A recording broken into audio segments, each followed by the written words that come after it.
सद्गुरु श्री ब्रह्मचैतन्य महाराज गोंदवलेकर यांचं प्रवचन 31 जुलै.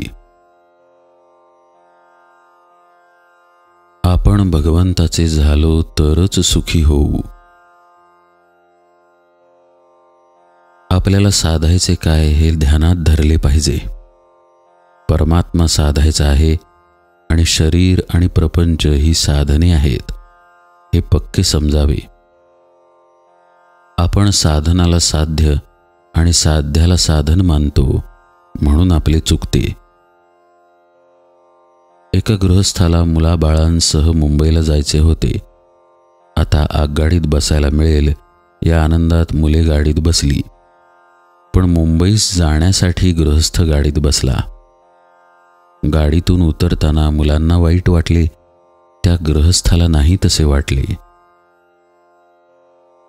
वसिष्ठांनी रामाला सांगितले की रामा, तू प्रपंचात वागताना अंतर्यामी निस्संग रहा.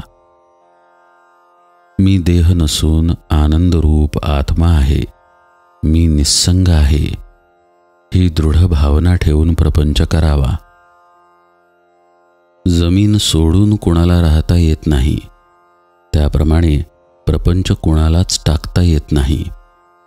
पण त्यात राम करता मानून वागणारा तो पारमार्थिक, मी करता असे मानून वागणारा तो प्रापंचिक. मी करता असे म्हणूनही जर प्रपंच दुःखरूप राहतो, सुखरूप होत नाही, तर त्याचा करता मी नाही हे सिद्धच झाले. प्रपंच हा अर्धवटच आहे, पूर्ण फक्त राम आहे. मिठाचे पोते कितीही धुतले तरी त्याचा खारटपणा जात नाही, तसे प्रपंचाचे आहे. म्हणून परमार्थ हे ध्येय ठेवून सुलभ असे साधन जे नामस्मरण ते अखंड करावे. प्रपंचात आपण किती कष्ट करतो, तितका मोबदला मिळत नाही तरीही कष्ट करतो. परमार्थात तसे नाही. परमार्थ जितका जितका करावा तितके तितके समाधान अधिकाधिक असते. आयुष्यभर प्रपंच केला तर मृत्यूसमयीही प्रपंचच आठवेल. म्हणून प्रपंचाचा हव्यास धरू नये. प्रपंचातल्या वस्तू आज ना उद्या जाणार हे जाणून त्यांच्याबाबत अलिप्तपणाने वागावे. ही वृत्ती अभ्यासाने आणि वारंवार विचाराने वाढवावी.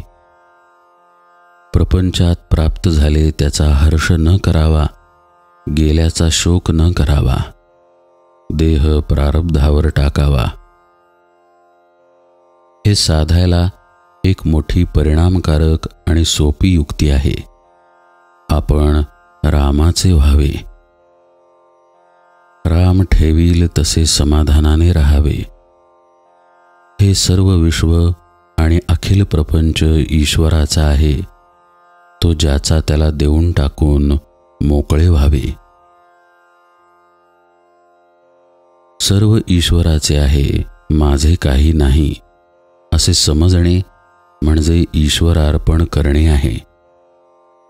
आपण भगवंताचे झालो तर सुखी होऊ, नाहीतर दुःखी होऊ. धान्यातले दगड, माती, पाकड निवडून बाजूला काढून धान्य जे सार ते घ्यावे. त्याचप्रमाणे अहंकाराचे खडे, ममत्वाची माती आणि विकारांचे पाकड आत्मस्वरूप परमार्थात मिसळल्याने दुःखरूप प्रपंच होतो.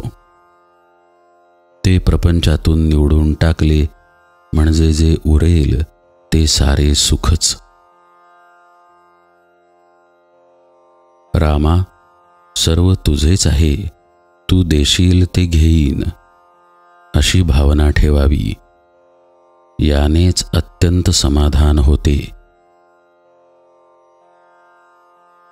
जानकी जीवन स्मरण जय जय राम.